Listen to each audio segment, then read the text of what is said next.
आज की हमारी क्लास रहेगी भारतीय संविधान के बारे में, इंडियन कॉन्स्टिट्यूशन। तो क्या जानते हो आप संविधान के बारे में? ठीक है, वो तो क्या है आपके पास। अच्छा मुझे बताओ, भारत कैसा देश है? लोकतांत्रिक देश। क्या होता है लोकतांत्रिक? लोगों का, लोगों के लिए, लोगों के द्वारा शासन क्या कहलाता है आपके पास? ठीक है। और आप मुझे बताओ, जो आपके पास भारत का संविधान है, इसका निर्माण कब हुआ? संविधान इसमें लागू किया, राजा लोगों ने अपनी सत्ता छोड़ी, फिर प्रजा के द्वारा क्या किया? प्रजातांत्रिक बनाया गया इसको। तो जब भी इसमें लागू रूल जो आपके पास जो चाहिए थे, इसको कैसे हम चलाएंगे, वो चीज भी तो लिखी होनी चाहिए थी ना कहीं पे, कौन कौन से रूल रेगुलेशन इसमें लगेंगे। तो संविधान बनने में कितना समय लगा, बनकर तैयार कब हुआ और इसको इम्प्लीमेंट कब किया गया?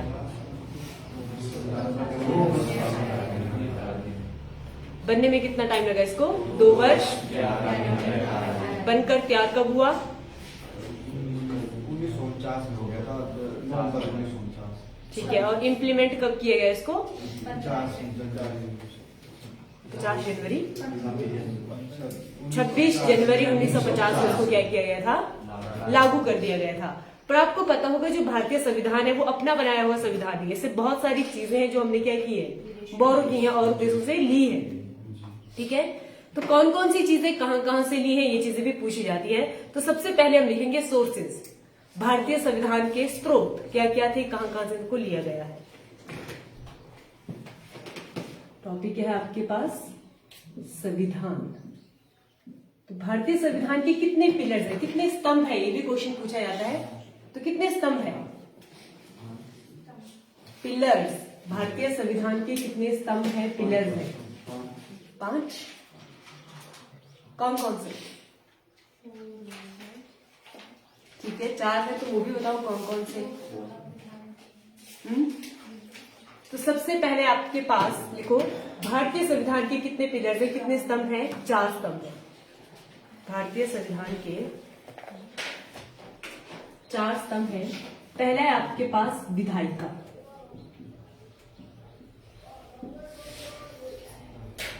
दूसरा है आपके पास कार्यपालिका, और तीसरा है आपके पास न्यायपालिका। यही है 3। जो संविधान में रचित है वो आपके पास 3 ही है। कौन कौन से हैं? विधायिका है, कार्यपालिका है और न्यायपालिका है। संविधान में इन तीनों का उल्लेख है। चौथा एक और पिलर जिसको स्वयं बनाता है, वो है आपके पास कौन सा? मीडिया। ये कॉन्स्टिट्यूशन में तो नहीं लिखा हुआ है, पर इसका 4th पिलर कौन माना जाता है आपके पास? प्रेस मीडिया जिसको हम कहते हैं, उसका क्या है? 4th पिलर है। तो इन्हीं 4 पर आपके पास संविधान जो है वो चलता है। विधायिका, विधायिका क्या हो गया? जो विधि का निर्माण करती है, नियम बनाती है, उसे हम क्या कहते हैं? विधायिका। तो बताओ मुझे, नियम और विधि कौन बनाते हैं? कानून, कानून कौन बनाता है भारत में? ये भी क्वेश्चन डायरेक्ट 1 लाइनर आता है। भारत में कानून का निर्माण किसके द्वारा किया जाता है? लास्ट, नहीं आइडिया किसी को? संसद। सुना है ना आपने, बिल पास होता है, साइन होते हैं, तो कहाँ होता है वो? संसद में। तो बिल कौन बनाते हैं हमारे पास? जो विधि का निर्माण करते हैं, लिख लेना है आपने। जो कानून बनाते हैं वो हमारे पास क्या होती है? विधायिका होती है। कानून बनाने का काम होता है, जिसमें हमारे पास कौन आएगा?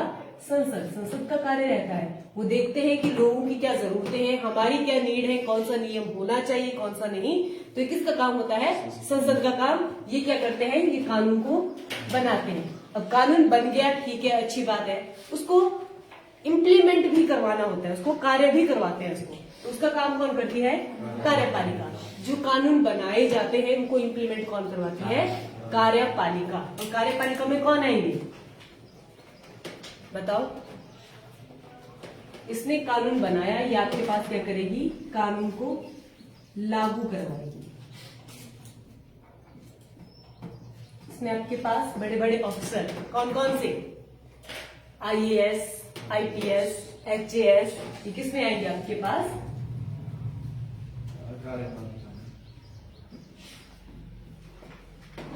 किसके अंदर आते हैं आपके पास? कार्यपालिका। और ये जो दोनों चीजें रहती हैं ये किसके अंडर रहेंगी आपके पास? सरकार के अंडर रहती है। ये कहीं ना कहीं आपके पास देखेंगे आप, विधायिका कानून बनना हमारे पास जो सरकार है उसी का काम रहता है, ठीक है, ये इसी के अंडर रहेगी। जो IAS HAS होते तो ये ऑफिसर रैंक में, पर ये किसके अंडर होते हैं? मंत्रियों के अंडर ही होते हैं आपके पास। तो ये दोनों आपके पास किसके पास रहेंगे? सरकार के पास रहेंगे। जो आपके पास तीसरी है न्यायपालिका, तो इसे क्या कहा गया है? भारतीय संविधान का स्वतंत्रता किसे प्राप्त है? सबसे ज्यादा फ्रीडम किसको है? न्यायपालिका। इसमें किसी का प्रेशर नहीं रहेगा। अगर कोई अपना लिए न्याय चाहता है तो HAS और IAS के पास नहीं जाएगा, वो कहाँ जाएगा? न्याय के लिए कोर्ट जाएगा, और कोर्ट के ऊपर किसी का प्रेशर नहीं रहेगा, ठीक है। वहां पे सभी को इक्वालिटी दी जाती है, सबको वकील मिलते हैं, सबको क्या मिलता है? इंसाफ। तो न्यायपालिका कैसी है आपके पास? स्वतंत्रता प्राप्त जिसको है वो कौन सी है? न्यायपालिका। कौन कौन आएंगे न्यायपालिका में? हाई कोर्ट और सुप्रीम कोर्ट। हाई कोर्ट और सुप्रीम कोर्ट का पता ना कितने हाई कोर्ट है? 25। पूरे भारत में कितने हाई कोर्ट है? 25 हाई कोर्ट। और कितने सुप्रीम कोर्ट है? एक। कहाँ है सुप्रीम कोर्ट? ठीक है, न्यू दिल्ली में आपके पास सुप्रीम कोर्ट है। सुप्रीम कोर्ट एक ही होता है और हाई कोर्ट आपके पास कितने हैं टोटल? 25। और मीडिया आपके पास प्रेस फ्रीडम है, इनके पास नहीं है। ये किसके एंटी बोलते हैं? नहीं बोलते, खुद को तो स्वतंत्र मानते हैं, है या नहीं। कॉन्स्टिट्यूशन में आपके पास तीन ही है, कौन कौन से है? विधायिका, कार्यपालिका और न्यायपालिका। इनमें पूछा जाता है कि सबसे स्वतंत्र कौन सी है? तो न्यायपालिका। उस पर किसी का प्रेशर नहीं रहेगा। कोई मंत्री बोल देगा जज को कि अपना डिसीजन चेंज कर दो, तो ये चीजें नहीं होती है। न्यायपालिका आपके पास कैसी है? स्वतंत्र। ठीक है, हो गया ये। अब हम लिखते हैं सोर्सेज, स्रोत। हमने कहां कहां से कौन कौन सी चीजें ली हैं संविधान में, वो हम देखेंगे। तो क्या क्या है हमारे संविधान में? मौलिक कर्तव्य है, मौलिक अधिकार है, आपके पास राष्ट्रपति, प्रधानमंत्री, ये सारे कुछ पद है आपके पास, पंचवर्षीय योजना है ना, सारा कुछ लिया गया है। तो लिखेंगे पहला सोर्स है हमारे पास ब्रिटेन। बिल्कुल,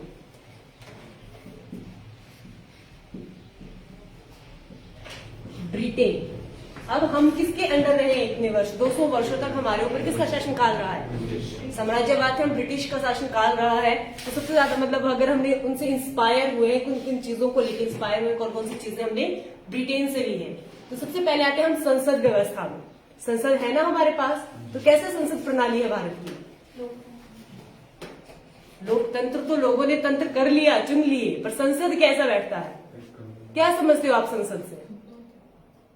सिंपल वन लाइनर क्वेश्चन है। द्विसदनीय संसद प्रणाली। 2 सदन होते हैं संसद में, और तीसरे आपके पास राष्ट्रपति। तो लिखो संसद शासन प्रणाली। सबसे पहली जो हमने ली है इसमें संसद प्रशासन प्रणाली। कैसी है हमारे पास? द्विसदनीय, 2 सदन इसमें बैठते हैं। कहां से ली है ये? ब्रिटेन से। नेक्स्ट है आपके पास विधि द्वारा शासन। विधि द्वारा शासन और एकल नागरिकता। नागरिकता से बहुत सारे क्वेश्चन बनते हैं। तो सबसे पहले आपने ये चीज देखनी है कि एकल नागरिकता, कि जो भारत को जिसको भी भारत की नागरिकता प्राप्त है वो किसी और देश की नागरिकता नहीं रख सकता है साथ में। अगर कोई भी यहाँ से जाके फॉरेनर में जाता है, अपनी मर्जी से वहां की नागरिकता ले लेता है, तो फिर वो भारत का नागरिक नहीं होगा। यहाँ पे एकल ही नागरिकता है, ऐसा नहीं है कि आप यहाँ के भी नागरिक हो और वहां के भी। ठीक है, अब यहाँ से क्वेश्चन आपके पास बनता है, कितने वर्ष भारत से बाहर रहने पर आपकी नागरिकता समाप्त कर दी जाती है? 5 वर्ष। और इतने सारे हो, तुक्के लगा दो। 5 वर्ष। 7 वर्ष। 7 वर्ष अगर आप भारत से बाहर रहते हो तो आपकी नागरिकता समाप्त कर दी जाती है। ये क्वेश्चन आया था, लिख लो। एकल नागरिकता हमने कहां से ली है? ब्रिटेन से। यहाँ पर हम एक टाइम पे एक ही कंट्री के नागरिक हो सकते हैं, ठीक है। और 7 वर्ष अगर आप भारत से बाहर रहते हो तो आपकी नागरिकता समाप्त कर दी जाती है।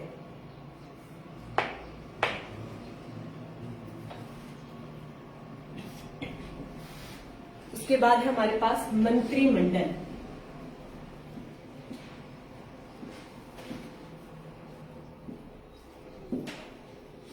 मंत्रिमंडल, प्रधानमंत्री के पास अपने एक मुख्यमंत्रियों का क्या रहेगा, समूह रहेगा। ये चीज भी हमने कहां से ली है, ब्रिटेन से ही इस चीज को भी हमने फॉलो किया हुआ है। मंत्रिमंडल, साथ में कैग। क्या है कैग?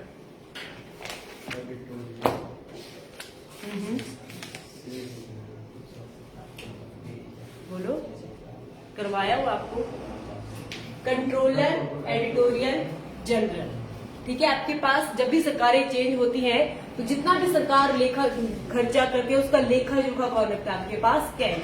तभी तो हमें जो पता चलता है ना कि इस सरकार ने इतने का घोटाला किया, तो कैसे पता चलता है वो, इसी के थ्रू हमें पता चलता है कि कहाँ पर कितना खर्च हुआ, कितना वहां पर लगाया गया, कितने का वहां पर घोटाला हुआ।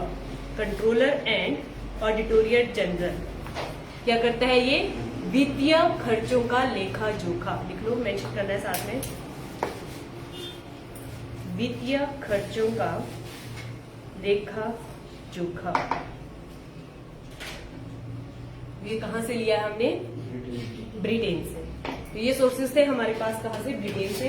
और कितने साल रहा है ब्रिटेनों का शासक हमारे ऊपर, शासन, लगभग 200 वर्षों तक।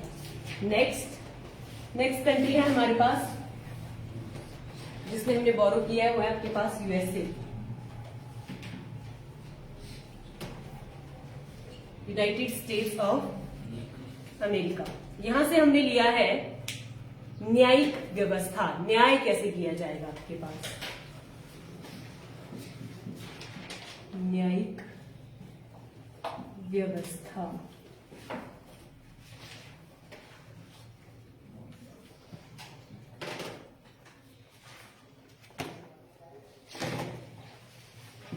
और न्यायपालिका की स्वतंत्रता, न्याय देने के लिए आपके पास फ्रीडम होना चाहिए, लिख लेंगे न्यायपालिका की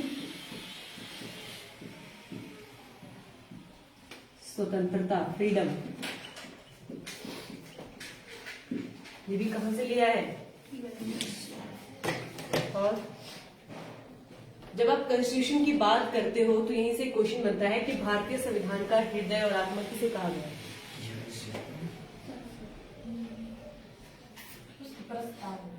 बिल्कुल, प्रियम्बल। तो यहां से हमें और क्या लिया आपके पास, प्रस्तावना। दो क्वेश्चन बनते हैं, एक बनता है आपके पास किस आर्टिकल को कहा जाता है और एक किसे कहा जाता है। अगर आर्टिकल मेंशन किया होगा तो आंसर कुछ और है। अगर नॉर्मल क्वेश्चन पूछा जाता है कि भारतीय संविधान का हृदय और आत्मा किसे कहा गया है, प्रस्तावना को। क्या होती है प्रस्तावना, पता है ना, जब आप बुक लेते हो तो उसका जो फ्रंट पेज होता है इसमें पूरा डिस्क्राइब किया होता है इस बुक में क्या क्या है, कौन कौन से आपके एम और ऑब्जेक्टिव है, तो वही आपके पास होती है प्रस्तावना, जिसे हम कहते हैं प्रियम्बल। कहां से ली है ये, यूएसए से। तो इसे भारतीय संविधान का हृदय और आत्मा भी कहा जाता है। वो करवाऊंगी मैं भी आर्टिकल के टाइम पे, ठीक है। उसके बाद है आपके पास मौलिक अधिकार, फंडामेंटल राइट्स।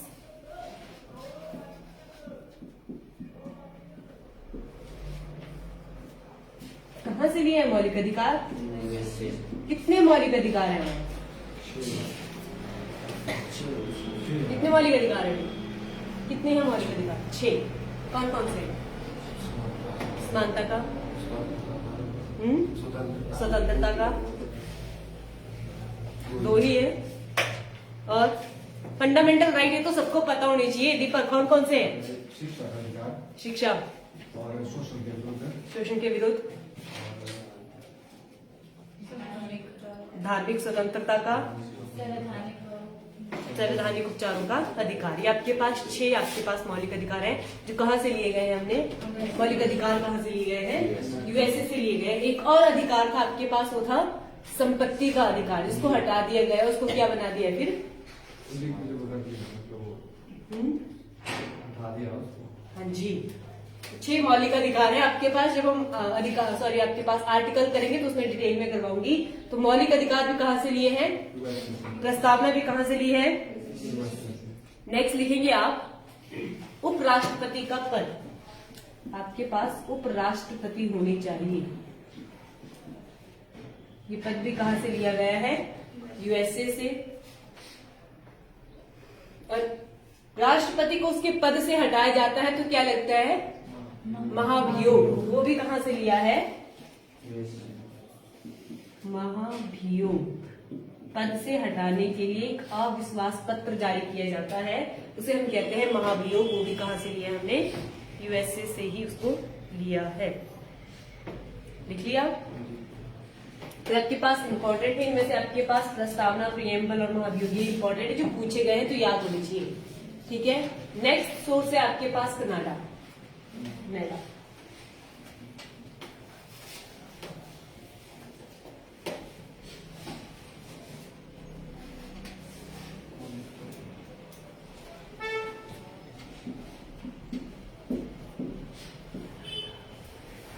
क्या है कनाडा की राजधानी? ओटावा। लिखेंगे कनाडा से हमने लिया है सशक्त केंद्र के साथ संघात्मक संगठन व्यवस्था। सशक्त केंद्र के साथ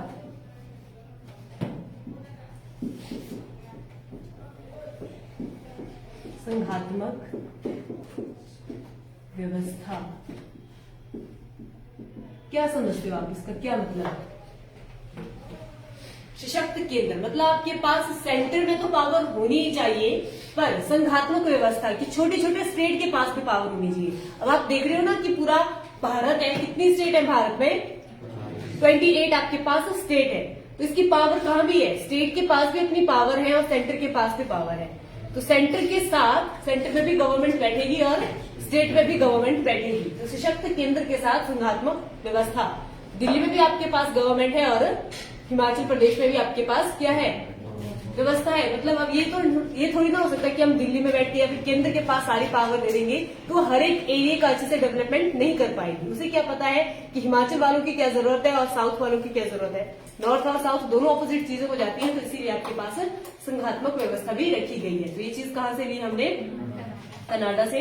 नेक्स्ट है आपके पास राज्यपाल की नियुक्ति। राज्यपाल की नियुक्ति। सुना है आपने नाम राज्यपाल का? क्या होता है राज्यपाल? गवर्नर होते हैं। बिल्कुल ट्रांसलेशन पूछ रही हूं मैं, है ना? जैसे आपके पास गवर्नमेंट, अगर हम सेंटर की बात करते हैं, हमारे पास कौन होते हैं? राष्ट्रपति होते हैं और प्रधानमंत्री होते हैं। प्रधानमंत्री जिनके कौन है हमारे प्रधानमंत्री? राष्ट्रपति कौन है? वैसे ही आपके पास हिमाचल प्रदेश के मुख्यमंत्री कौन है? और राज्यपाल कौन है? वैसे ही आपके पास जो राज्यपाल है उसकी नियुक्ति भी कहां से ली गई है? कनाडा से राज्यपाल की नियुक्ति ली गई है। नेक्स्ट है आपके पास सुप्रीम कोर्ट का परामर्शीय अधिकार।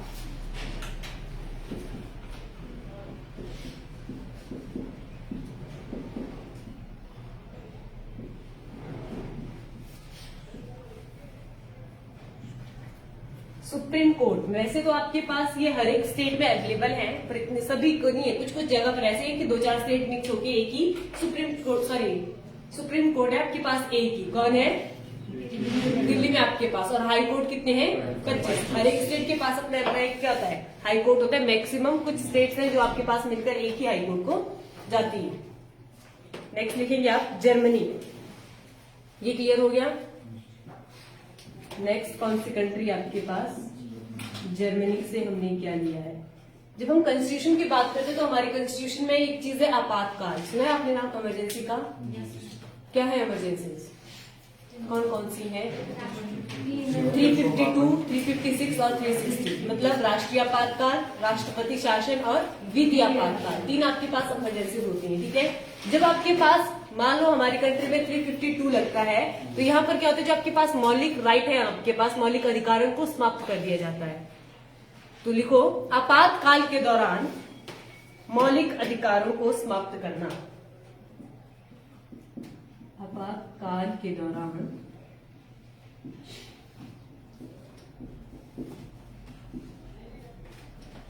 मौलिक अधिकार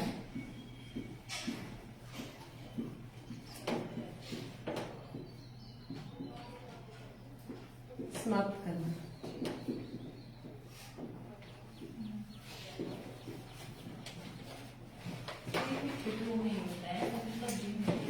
किसी भी जब भी आपके पास इमरजेंसीज लगती हैं तो आपके जो मौलिक राइट है उनको हम समाप्त कर सकते हैं। यहाँ से भी एक्सेप्शन बनती है कि कौन से आर्टिकल है या फिर कौन सा आर्टिकल है जिसको समाप्त नहीं किया जा सकता है ड्यू टू इमरजेंसी। आपके पास आइडिया है आपको कि मौलिक अधिकार कहाँ से कहाँ तक है? 12 से 35 तक है आपके पास, ठीक है। मौलिक अधिकार इसमें आते हैं और इसमें जब आपके पास पूरे देश में आपातकाल लगता है तो आर्टिकल 20 और 21 ऐसे हैं जिनको समाप्त नहीं कर सकते हैं। तो लिखेंगे आपातकाल के दौरान आर्टिकल 20-21 को समाप्त नहीं किया जा सकता। आर्टिकल, ये दो ऐसे आर्टिकल हैं जिनको हम समाप्त नहीं कर सकते, ठीक है। मतलब अगर हम इसको ओवरऑल देखते हैं मौलिक अधिकारों में, ये आपके पास स्वतंत्रता के अधिकार आते हैं, इसमें स्वतंत्रता के अधिकार में इंक्लूड है ये, जिसको समाप्त नहीं किया जा सकता। बाकी आपके पास जितने भी 5 अंक हम समाप्त कर सकते हैं। क्लियर हुआ? तो ये चीज हमने कहां से ली है? ठीक है। नेक्स्ट लिखेंगे आयरलैंड।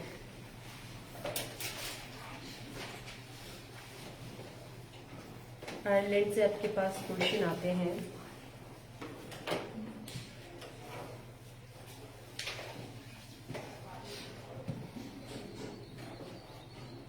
आयरलैंड से लिया हमने नीति निर्देशन सिद्धांत, बहुत इंपॉर्टेंट है ये, मेंशन करेंगे आप इसको। डीपीएसपी पार्ट 4 में ये आपके पास आते हैं। डीपीएसपी राज्य के नीति निर्देश सिद्धांत कहां से लिए गए हैं? ये आयरलैंड से लिए गए हैं। Directive principle of state policy, DPSP directive principle of state policy कहां से लिया गया है? ये आयरलैंड से। डायरेक्ट क्वेश्चन आता है नीति निर्देशन सिद्धांत कहां से लिए गए हैं? आयरलैंड से।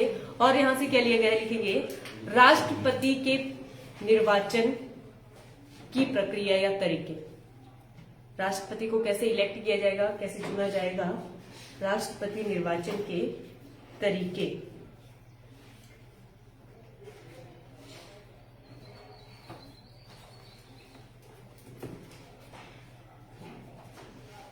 ये कहां से लिए हैं?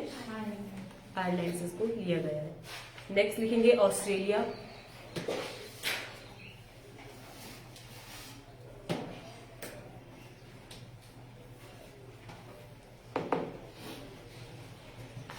Joint sitting of parliament, Australia से हमने लिया है।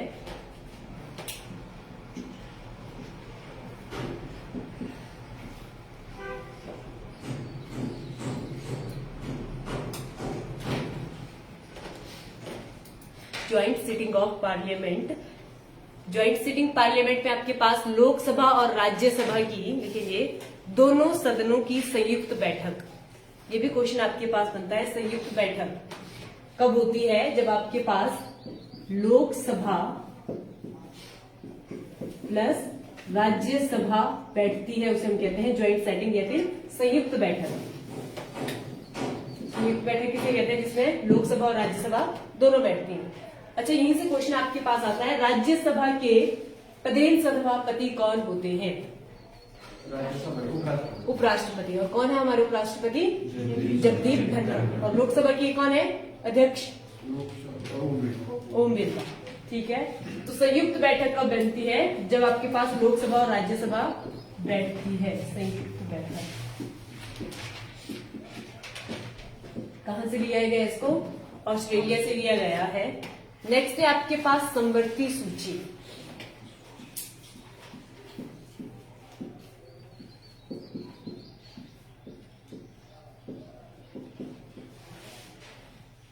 नेक्स्ट है समवर्ती सूची। क्या होती है समवर्ती सूची?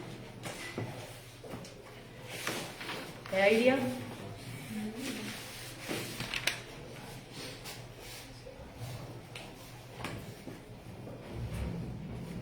ये भी क्वेश्चन आया कि कितनी सूचियां आती है। जब हम आर्टिकल की बात करते हैं ना, तो वो अलग से आती है, अनुसूचियां अलग है और सूचियां चीज अलग आती है। तो तो जैसे आपके पास सेंटर के पास अपनी एक सूची रहेगी, उसे हम केंद्रीय सूची कहेंगे। राज्य के पास अपनी सूची रहेगी, उसे हम राज्य सूची कहेंगे। और तीसरी आती है आपके पास समवर्ती सूची, जिसमें सेंटर और स्टेट दोनों काम करते हैं। जैसे सेंटर कोई काम करेगी तो उसके लिए अपनी एक लिस्ट बनाएगी, एक सूची बनाएगी, उसे हम कहेंगे केंद्रीय सूची। जब स्टेट कोई काम करती है, कोई सूची बनाती है, तो उसे हम कहते हैं राज्य सूची। और ऐसी चीज जिसमें दोनों काम करेंगी, स्टेट भी और सेंटर भी, आपके पास क्या कहलाएगी? समवर्ती सूची। एग्जाम्पल इसके हम देख लेंगे। जैसे आपके पास आर्मी है, ये कैसी है? सेंटर के थ्रू चलती है ना आपके पास आर्मी। तो ऐसा तो नहीं है कि हिमाचल की आर्मी अलग से है और पंजाब की आर्मी अलग से है, नहीं। आर्मी क्या है? एक ही है, जिसको कौन कंडक्ट करती है आपके पास? सेंटर। ठीक है, तो आर्मी किसके पास है? सेंटर के पास। और उसके बाद हम लेते हैं राज्य सूची की बात करते हैं। राज्य से हम ले लेते हैं पुलिस। हर एक राज्य की अपनी अपनी पुलिस है ना। हिमाचल की पुलिस अलग है, दिल्ली की पुलिस अलग है, हरियाणा की अलग है। तो राज्य सूची में आपके पास सिर्फ राज्य की आएगी। और समवर्ती सूची में हम एग्जाम्पल ले लेते हैं एजुकेशन का। यहाँ पे आपके पास HP बोर्ड का चलता है, जो भी बोर्ड है, और सेंटर से भी बोर्ड आपके पास आता है CBSE का।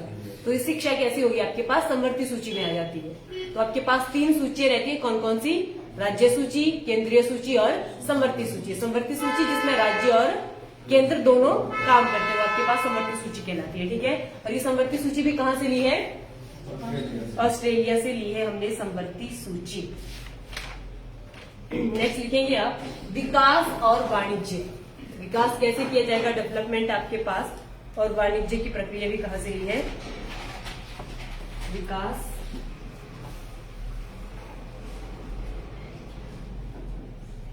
एवं वाणिज्य,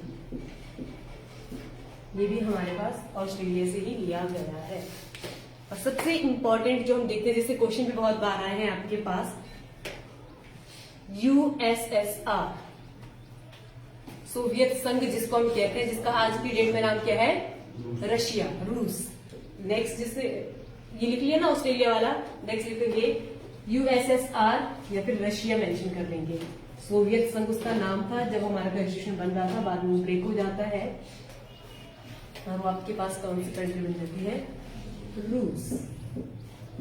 इससे बहुत सारी चीजें ली हैं जो एग्जाम में पूछी गई हैं। जैसे दीपक कौन कौन सी हैं?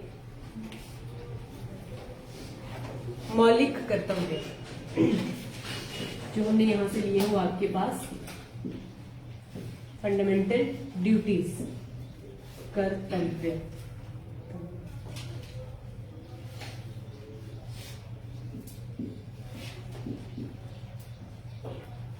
मौलिक कर्तव्य और पंचवर्षीय योजना, 5 सालों के अंदर क्या क्या आपके पास काम होनी चाहिए। बहुत बार ये दोनों पूछे गए हैं। पंचवर्षीय योजना कहां से ली है? ये भी रूस से हमने ली है, पंचवर्षीय योजना। नेक्स्ट लिखेंगे सामाजिक, आर्थिक और राजनीतिक न्याय। सामाजिक, आर्थिक और राजनीतिक न्याय।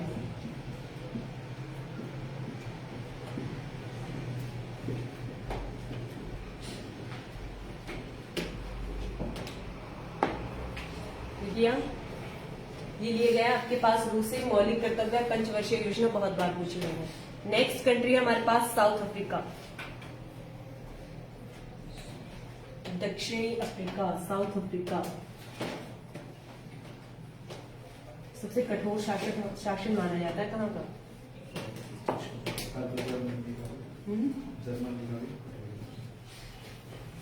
ठीक है, क्या लिखा है मैंने अभी आपको? South Africa. साउथ अफ्रीका से लिया है हमने संवैधानिक संशोधन, लिख लो संविधान संशोधन की प्रक्रिया। कि समय के साथ हम संविधान में परिवर्तन और चेंज ला सकते हैं, वो आपके पास क्या कहलाएगा? संशोधन।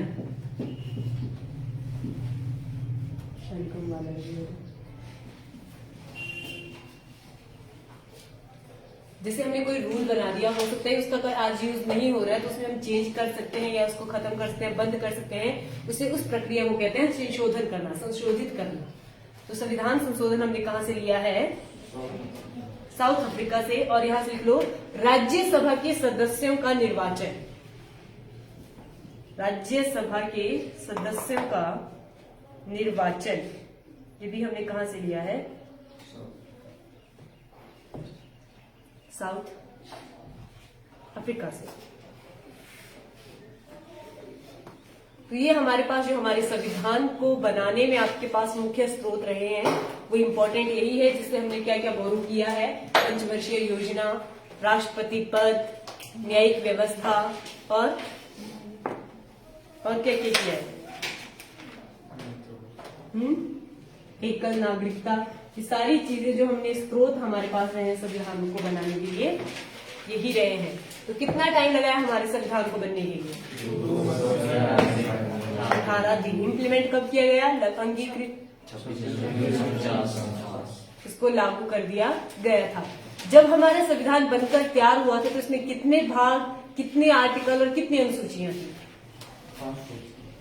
जब बनकर तैयार हुआ था हमारे पास थे 22 भाग, 395 आर्टिकल, अनुच्छेद और 8 अनुसूचियां। ये था जब हमारे पास ये बनकर तैयार हुआ था। ठीक है, जब बना था तब ये था। जो आपके पास यहां से क्वेश्चन क्या आता है कि जो 8वीं अनुसूची है उसमें क्या है? क्या है 8वीं अनुसूची में? तो इसमें हमारे पास 22 लैंग्वेज, 22 भाषाएं। पहले जब ये थी तो ये 14 भाषाएं थी, फिर बाद में चेंज हो गई, ये 22 हो गई है। और 8वीं अनुसूची में क्या थी? 22 आपके पास भाषाएं हैं। ठीक है, करंट डेट में ये चीजें चेंज हो गई हैं।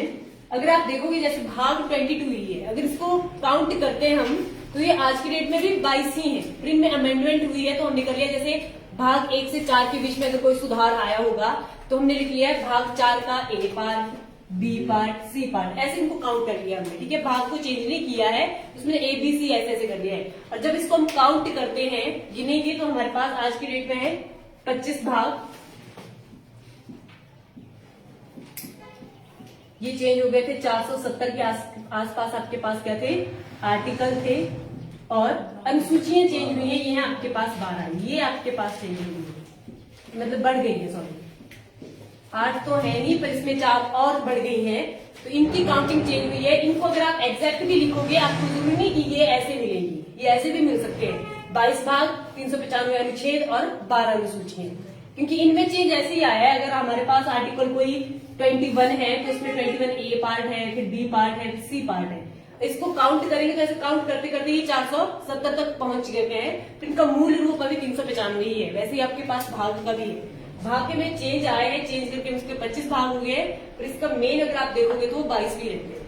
तो आपको ऑप्शन ऐसे नहीं, इसमें 22 भाग 395 अनुसूचियां, पर अनुसूचियां चेंज हुई है, ये बढ़ गई है, 8 से कितनी हो गई है? 12। तो यहाँ से क्वेश्चन आता है कि मूल संविधान में कितनी अनुसूचियां थी? 8, और करंट डेट में कितनी अनुसूचियां हैं? 12। अभी हम नेक्स्ट अगली क्लास में डिटेल में करेंगे कौन कौन से आर्टिकल है आपके पास इंपॉर्टेंट है। सारे आर्टिकल नहीं पढ़ाऊंगी, जो इंपॉर्टेंट है वही। ठीक है, कौन कौन से भाग और अनुसूची से आपके पास क्वेश्चन आते हैं। तो ये क्लियर हो गया। तो आज के लिए इतना काफी है, जितना पढ़ा है वो सभी ने पढ़ के आना है। सोर्सेज से क्वेश्चन पूछे जाते हैं आपके पास, जैसे पंचवर्षीय योजना आपने कहाँ से ली? रूस से ली। एकल नागरिकता कहाँ से ली? ब्रिटेन से ली। सशक्त केंद्र के साथ राज्य कहाँ से लिए?